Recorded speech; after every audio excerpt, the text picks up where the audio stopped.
The elevator doors slid open with a soft ding, and Victor Grayson froze mid-step, his polished leather shoe hovering above the carpet. A woman stood in his office, no, his sanctuary, arms crossed, head tilted, staring him down like she owned the place. She was young, maybe 30, with sharp hazel eyes and a smirk that screamed trouble. Papers were strewn across his desk, his coffee mug was in her hand, and worst of all, she was touching things, his things. For 20 years, no one had dared breach Victor Grayson's unspoken rule: no physical contact, no invasion of his space, no women too close. Yet here she was, sipping his coffee like it was hers. "Who the hell are you?" he barked, voice low and jagged, his gray eyes narrowing into slits. The entire floor of Grayson Industries seemed to hold its breath, the distant hum of phones and keyboards fell silent beyond the glass walls. She didn't flinch. Instead, she set the mug down, on his desk, no coaster, and wiped her hands on her skirt as if she'd just finished a casual meal. "Lila Carter," she said, her tone clipped but amused. "Your new assistant. You must be Victor. Nice to meet you too." Victor's jaw tightened. He hadn't approved this. His last assistant, a stoic man who'd known the rules, had retired last week, and HR had promised a replacement would be vetted, someone who'd respect his boundaries. This was a mistake. "Get out," he said, pointing to the door, his voice a controlled storm. Lila raised an eyebrow, unfazed. "Already? But I just got here." And she picked up a stack of files he'd meticulously organized, flipping through them like a deck of cards. "You're a mess. These contracts are due tomorrow, and half of them aren't even signed. Relax, I'm here to help." He took a step forward, his 6'4" frame towering over her, but she didn't budge. "I don't need help," he growled. "And I don't need you touching my work, or anything else." She paused, her gaze flicking to his clenched fists, then back to his face. A slow, dangerous smile spread across her lips. "Oh, I get it. The rumors are true. The big, bad CEO who doesn't let anyone near him. What's the deal, Victor? Afraid I'll bite?" His breath hitched. No one talked to him like that, not in 2 decades, not since he'd built this empire from nothing. He should fire her on the spot, call security, have her escorted out. But something in her defiance, the way she stood there, unafraid, like she could see right through his walls, kept him rooted. For the first time in years, Victor Grayson felt something stir beneath his iron control. And he hated it. Victor Grayson stood motionless, his office suddenly feeling smaller with Lila Carter in it. The air crackled with tension, her hazel eyes locked on his like a predator sizing up prey. He forced himself to breathe, to regain the upper hand. "You're fired," he said, voice flat, final. "Pack your things. Leave." Lila didn't blink. Instead, she leaned back against his desk, crossing one leg over the other as if she'd been invited to stay. "Fired?" she echoed, mock surprise lacing her tone. "On my first day? That's a new record, even for me. But here's the thing, Vic," she paused, smirking at the twitch in his jaw when she shortened his name. "I don't think you mean that." His hands flexed at his sides. "Don't call me that. And I don't say things I don't mean. She reached for his coffee mug again, taking a deliberate sip while holding his gaze. "Then why haven't you called security yet? Or HR? You've got a button under that desk, saw it when I was rummaging earlier. One press, and I'd be gone. But you're still standing there, glaring at me like I'm a puzzle you can't solve." Victor's pulse spiked. She was right, he hadn't moved for the button. He should have. Every instinct screamed at him to eject this insolent woman from his life before she disrupted it further. But something, curiosity, irritation, or something darker, kept him still. "You're testing me," he said, his voice a low rumble. "Am I?" Lila set the mug down, this time sliding it an inch closer to him, her fingers brushing the desk's edge. Or maybe I'm just doing my job. You need an assistant, Victor. Someone who isn't afraid of your little quirks. She gestured vaguely at the space between them, as if his no-touch rule were a visible wall. He stepped forward, closing half the distance, his shadow falling over her. You don't know anything about me. Then tell me. She straightened, meeting his challenge head-on. Why the no-touching thing? Germs? Trauma? Some weird billionaire vow? I'm dying to know. His throat tightened. No one asked. Not directly. Employees whispered, speculated, but they never dared confront him. 20 years ago, he'd locked that part of himself away, after betrayal had taught him that closeness was a liability. And now this woman, this stranger, was prying at the seams. It's none of your business, he snapped. Get out, or I'll make you. Lila tilted her head, studying him. Then, in a move that made his blood run cold, she reached out, slowly, deliberately, and tapped his chest with one finger. Right over his heart. The contact was light, fleeting, but it hit him like a gunshot. He jolted back, breath catching, his hand flying to the spot as if she'd burned him. See, she said softly, her smirk gone, replaced by something sharper, understanding. That's why you need me. You're not as untouchable as you think. Victor stared at her, chest heaving, the ghost of her touch searing through his suit. For the first time in 2 decades, his carefully constructed world felt fragile, and Lila Carter was holding the hammer. Victor Grayson's office was silent, save for the faint hum of the air conditioning and the rapid thud of his own heartbeat. Lila Carter stood there, her finger no longer on his chest but her presence still pressing against him, inescapable. He could feel it, the spot where she'd touched him, a faint warmth lingering through the fabric of his shirt. It wasn't pain, wasn't disgust. It was something worse, a flicker of something he'd buried long ago. Get out, he said again, but this time his voice wavered, betraying him. He turned away, stalking to the floor-to-ceiling window that overlooked the city skyline. The lights of skyscrapers glittered like a sea of stars, a view that usually grounded him. Not today. Behind him, Lila didn't move. He could sense her watching, waiting, dissecting him. You're shaking, she said, her tone softer now, almost curious. I barely touched you, and you're shaking. What's got you so wound up, Victor? He clenched his fists, nails digging into his palms. You don't listen, do you? Not when I know I'm right. Her footsteps echoed lightly as she approached, not close enough to touch, but close enough to make his skin prickle. You're not mad at me. You're mad at whatever that touch just did to you. So, what was it? Fear? Memory? Or, oh, don't tell me, she paused, and he could hear the grin in her voice. Did you like it? Victor whirled around, his glare cutting through the dim light. You're crossing a line. Good. Lila crossed her arms, unfazed. Someone's got to. You've got this whole fortress built around you, nice suits, big office, that icy stare, but it's cracking. I saw it. You didn't pull away because you hated it. You pulled away because you didn't. His breath hitched. She was too close to the truth, peeling back layers he'd spent decades reinforcing.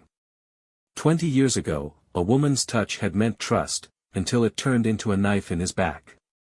Elena, his first love, had smiled while she drained his accounts and vanished with a rival tycoon. Since then, he'd sworn off vulnerability. No contact, no risk. And now Lila Carter, with one tap, had unearthed that old wound, and it didn't hurt like it should have. I don't need you analyzing me, he said, forcing his voice to steady. You're here to work, not play therapist. Then let me work. She gestured at the chaos of papers on his desk. You're drowning in this mess, and you know it. Fire me if you want, but you'll be signing your own death warrant with those deadlines. Or, she stepped closer, just a breath away now, her eyes daring him. You can let me stay and see what happens. Victor's jaw tightened. He hated her logic, hated how she saw through him, hated the way his pulse raced when she got near. But she was right about one thing, he was behind, and the contracts were critical. He could fire her later, after the work was done. Fine, he muttered, turning back to the window. Stay. But don't touch me again. Lila chuckled, a low, victorious sound. Deal. For now. She moved to the desk, scooping up the files with a casual grace that made his chest tighten. Oh, and Victor, she added, glancing over her shoulder. You might want to loosen that tie. You look like you're about to combust. He didn't respond, but his hand drifted to his collar, fingers brushing the silk. She was wrong, he wasn't combusting. He was unraveling.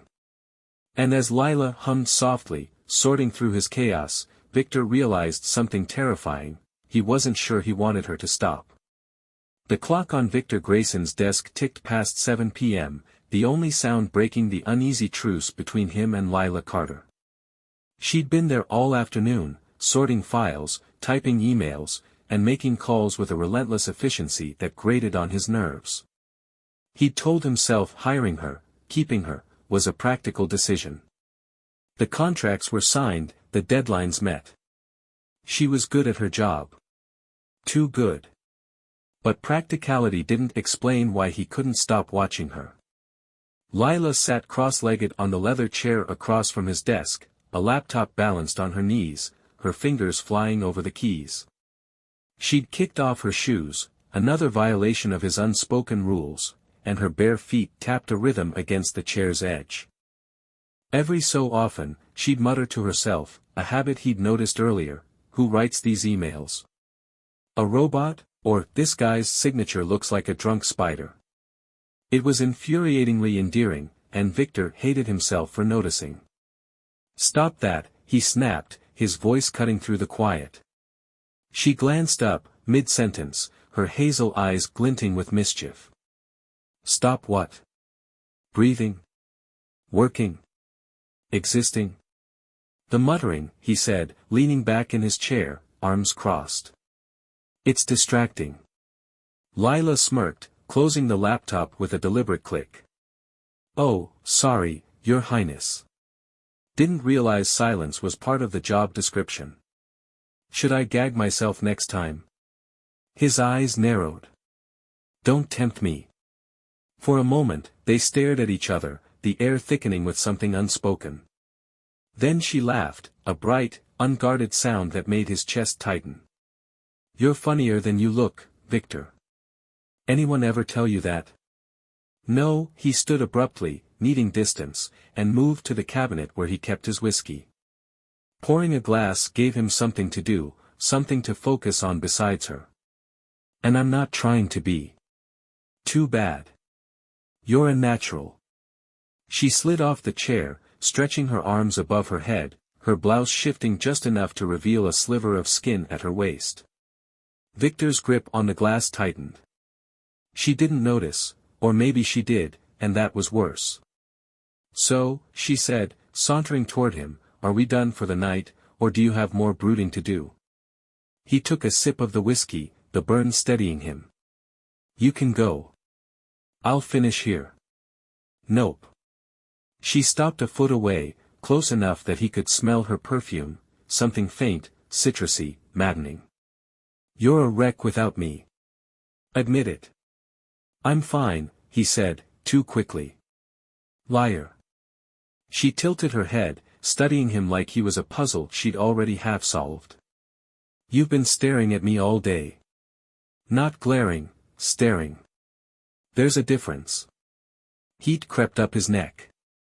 He set the glass down harder than intended, the clink echoing. You're delusional. Am I? She stepped closer, too close, and before he could react, she reached out, her fingers brushing his wrist as she took the glass from the cabinet. The touch was quick, accidental, but it sent a jolt through him, sharp and electric. He didn't move, didn't breathe, just watched as she poured herself a shot and raised it in a mock toast. To surviving your rules, Victor. He should have snapped at her, told her to back off, enforced the boundary she kept trampling. But his voice caught, and all he managed was a hoarse, "You're pushing it." Lila downed the whiskey in one smooth motion, then set the glass down with a grin. Good. Someone's got to push you off that edge you're clinging to. She grabbed her shoes, slipping them on as she headed for the door. See you tomorrow, boss. Try not to miss me too much. The door clicked shut behind her, and Victor stood there, alone with the echo of her words and the phantom heat of her touch. He was still on that edge, teetering, unsteady, and for the first time in 20 years, he wasn't sure he wanted to step back. Victor Grayson woke up the next morning with a headache that wasn't from the whiskey. He'd barely slept, his mind replaying Lila Carter's exit, her grin, her taunt, the way her fingers had grazed his wrist like a spark igniting dry tinder. For 20 years, he'd mastered control, kept every emotion locked behind a steel vault. Now, one woman, one infuriating, fearless woman, had slipped through the cracks, and he couldn't shove her back out. By the time he reached Grayson Industries, his mood was blacker than the coffee he gripped in his hand. Employees scattered as he strode through the lobby, their usual whispers trailing him like shadows. He didn't care, until he stepped into his office and saw her. Lila was already there, perched on the edge of his desk, flipping through a report like it was a magazine. She'd swapped yesterday's skirt for jeans and a fitted blazer, her hair pulled into a messy bun that somehow made her look more dangerous. "You're late," she said without looking up, her tone teasing. "I've been here for an hour. Fixed your inbox, scheduled your 2 p.m., and, oh, you're welcome, found a typo in the merger proposal that would have cost you $1 million. Victor stopped short, his grip tightening on the coffee cup. "Get off my desk." She glanced at him, smirking. "Good morning to you too." But she slid off, slow and deliberate, brushing past him as she moved to her chair. The contact was fleeting, her shoulder against his arm, but it hit him like a punch, his breath catching in his throat. She didn't seem to notice, or maybe she did and just didn't care. Either way, it left him reeling. He dropped into his chair, forcing his focus to the stack of papers she'd left neatly aligned, another violation of his chaos, another proof of her intrusion. "What's this?" he muttered, flipping through the report. "Your lifeline," she said, leaning back in her seat, legs crossed. "You were drowning in that mess. I pulled you out. Again. I didn't ask you to. You didn't have to." She tilted her head, studying him. "You're not used to someone taking care of you, are you?" The words landed like a slap. He met her gaze, his gray eyes hard. "I don't need anyone taking care of me. Keep telling yourself that." She stood, grabbing a pen from his desk, his pen, and twirled it between her fingers. "But you're not fooling me, Victor. You're a control freak who's losing it, and I'm the only one keeping this ship afloat." He rose, towering over her, his voice low and edged. "You think you know me? I know enough." She didn't back down, didn't flinch. "You've got this whole untouchable thing going on, but it's not about strength. It's about fear. Something, or someone, broke you once, and you've been hiding ever since." His chest tightened, old memories clawing at the surface, Elena's laugh, her cold goodbye, the sting of betrayal. He shoved them down, but Lila's words kept digging. "You're out of line," he said, stepping closer, close enough to feel the heat radiating off her. "Then fire me." She held his stare, unflinching. "But you won't. Because deep down, you like that I'm here. You like that I don't run from you." He didn't answer, couldn't. Because she was right. He hated her for it, hated the way she saw through him, hated the pull he felt every time she got near. And then it happened. She reached out, slow and deliberate, and rested her hand on his arm, not a tap, not a brush, but a steady, warm pressure. His body locked up, every nerve screaming, but he didn't pull away. He couldn't. "See," she whispered, her voice soft but piercing. "You're not pushing me off." "Why not?" Victor's throat burned. He didn't have an answer, only the overwhelming truth that her touch didn't repulse him. It drew him in, and that scared him more than anything ever had. Victor Grayson stood frozen, Lila Carter's hand still resting on his arm, her touch a quiet invasion he couldn't shake. The office around them faded, the hum of the HVAC, the distant clatter of keyboards, until it was just her steady gaze, and the heat seeping through his sleeve. 20 years of ironclad rules, 20 years of keeping everyone at arm's length, and now this woman, this reckless, relentless woman, was unraveling it all with nothing more than a touch. "Answer me," she said, her voice low, almost a challenge. "Why aren't you pushing me away?" He wanted to. Every instinct screamed at him to step back, to reassert the boundary she'd just obliterated. But his body wouldn't move. His mind raced, Elena's betrayal flashing like a warning light, but Lila's hand didn't feel like a threat. It felt like an anchor, and that was worse. "Let go," he managed, his voice rough, strained. She didn't. Her fingers tightened slightly, not possessive but firm, as if testing him further. "No. Not until you admit it." "Admit what?" He glared down at her, his height an advantage he clung to, but it didn't faze her. "That you're not as untouchable as you pretend." She stepped closer, her chest nearly brushing his, her hazel eyes searching his face. "That I'm getting to you." His breath hitched, a traitor to his composure. "You're wrong." "Am I?" She tilted her head, a faint smile tugging at her lips. "Then why's your heart racing, Victor?" "I can feel it." He couldn't deny it, his pulse pounded beneath her fingers, a rhythm he couldn't control. Anger flared, hot and sharp, but it wasn't at her, it was at himself, at the weakness she'd exposed. He grabbed her wrist, intending to pull her hand away, but the moment his skin met hers, something shifted. The contact didn't repel him, it burned, electric and alive, spreading up his arm like wildfire. He froze, his grip loosening but not releasing. Lila's smile faded, replaced by something softer, more dangerous, understanding. "There it is," she murmured. "You feel it too." "Let go," he repeated, but it sounded like a plea this time, not a command. "You first," she countered, her voice steady, her wrist still in his grasp. For a moment, neither moved. The air between them thickened, charged with a tension that felt like it could snap at any second. Then, without thinking, without letting himself think, Victor pulled her closer, his other hand catching her waist. Her breath caught, but she didn't resist, didn't pull back. She just looked up at him, eyes wide, waiting. "What are you doing to me?" he rasped, his voice raw, unguarded. "I'm not doing anything," she said softly. "You are." And then he kissed her. It wasn't gentle or tentative, it was desperate, a collision of everything he'd been holding back. His lips crashed against hers, his hand tightening on her waist, pulling her flush against him. Lila responded instantly, her fingers sliding up his chest, clutching his shirt as she kissed him back with equal force.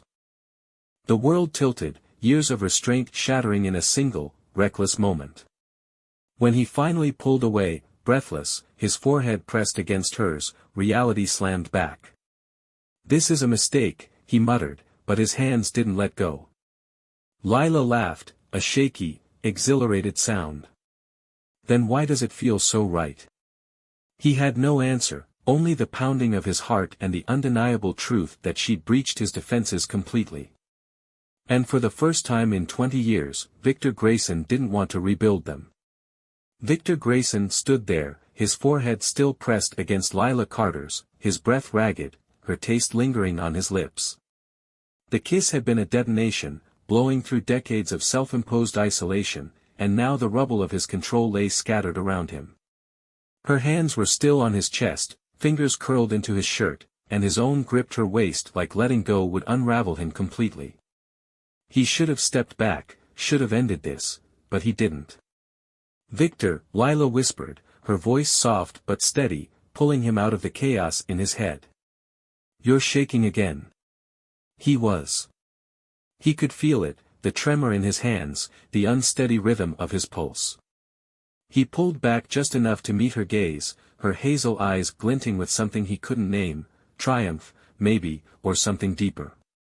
"This doesn't change anything," he said, but the words sounded hollow, even to him. She raised an eyebrow, a slow smile spreading across her face.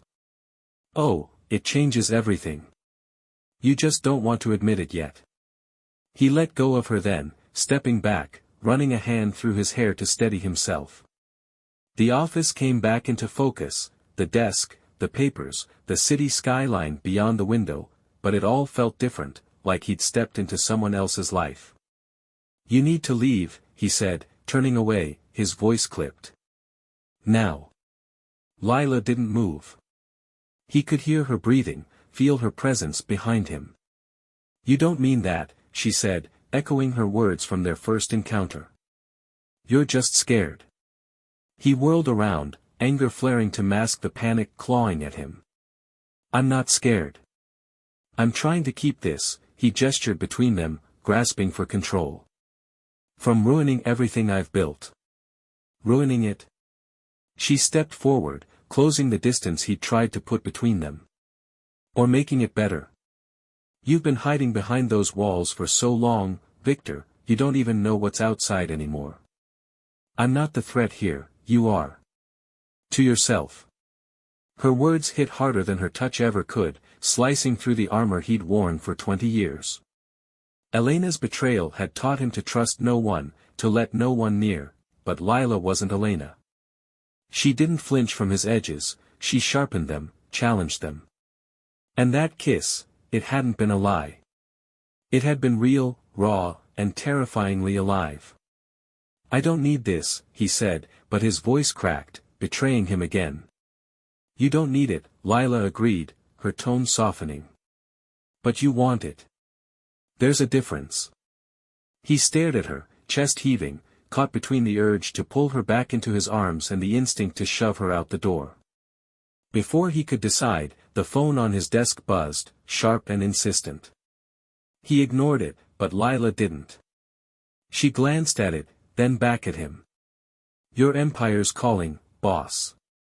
Better answer it before it falls apart without you." The sarcasm snapped him out of the haze. He strode to the desk, snatched the receiver, and barked, "What?" It was his CFO, rattling off numbers and updates, but Victor barely heard him. His eyes stayed on Lila as she grabbed her blazer, slung it over her shoulder, and headed for the door. "See you tomorrow," she said over her shoulder, her voice light but laced with promise. "Try not to overthink this too much." The door clicked shut, and Victor sank into his chair, the phone still pressed to his ear.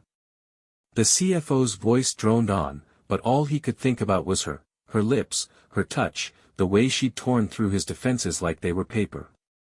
He'd told her it was a mistake, but as the silence settled in, he knew the truth, the mistake wasn't the kiss. It was letting her walk out that door. Victor Grayson didn't sleep that night. His penthouse, a sleek fortress of glass and steel, felt too quiet, too empty. He paced the living room, the city lights beyond the windows casting long shadows across the floor.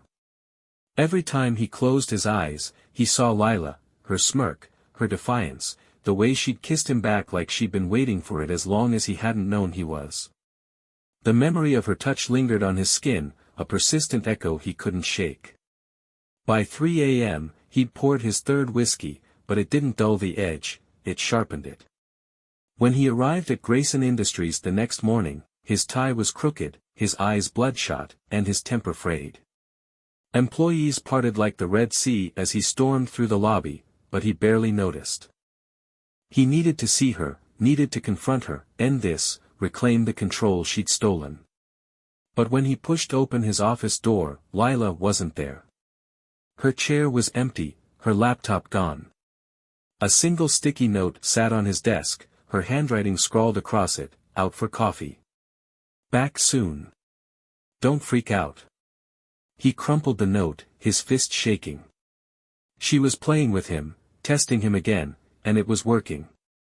He sank into his chair, staring at the spot where she'd stood yesterday, where she'd kissed him, where she'd dared him to feel something. The office felt wrong without her in it, and that realization hit him like a freight train. 20 years of solitude, and now he couldn't stand an hour alone.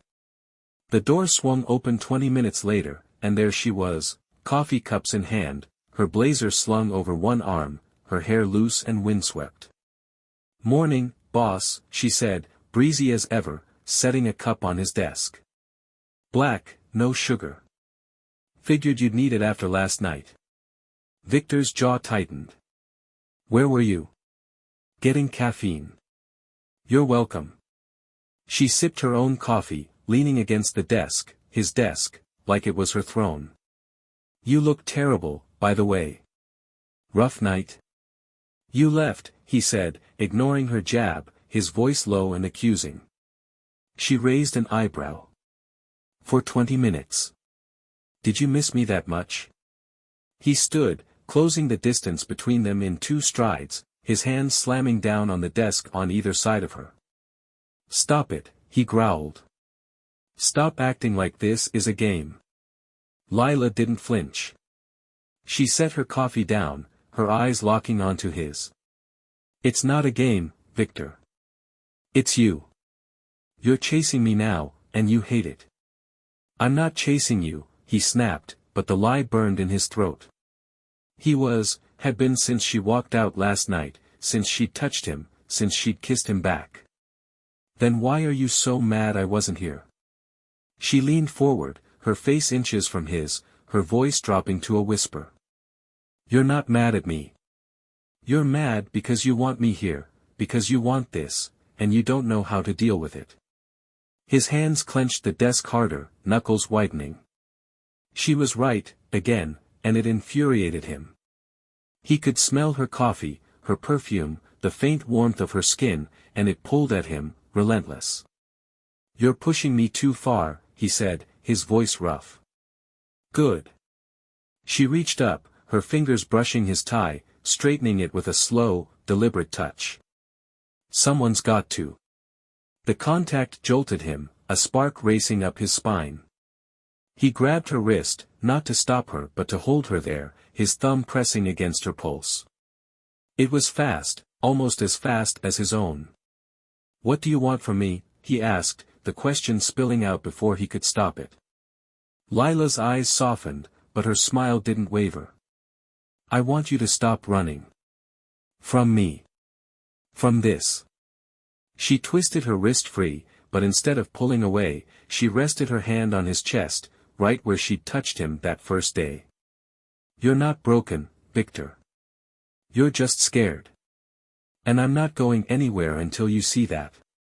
He didn't move, didn't breathe, just felt her hand there, steady and warm, anchoring him to a moment he couldn't escape. For the first time in 20 years, Victor Grayson didn't want to run, he wanted to chase. And that terrified him more than anything she'd done yet. Victor Grayson's office was a battlefield, and he was losing. Lila Carter stood before him, her hand still pressed to his chest, her touch a tether he couldn't, or wouldn't, break. The desk creaked under his grip, the coffee she'd brought cooling untouched beside him. Her words echoed in his skull, "I'm not going anywhere until you see that." She wasn't just challenging him now, she was daring him to leap, to let go of the ledge he'd clung to for 2 decades.